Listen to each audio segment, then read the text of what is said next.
So today's starting my little project here.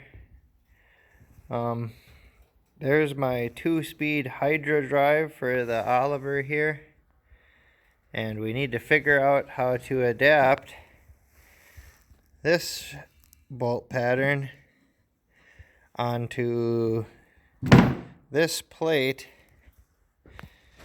so we can bolt it up to this and still get the right depth for the clutch and everything to work.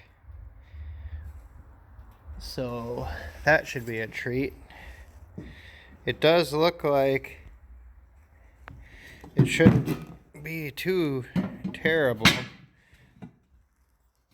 There is pretty good room here on that piece to that piece to probably get these holes for the Chevy bolt pattern into the tractor plate.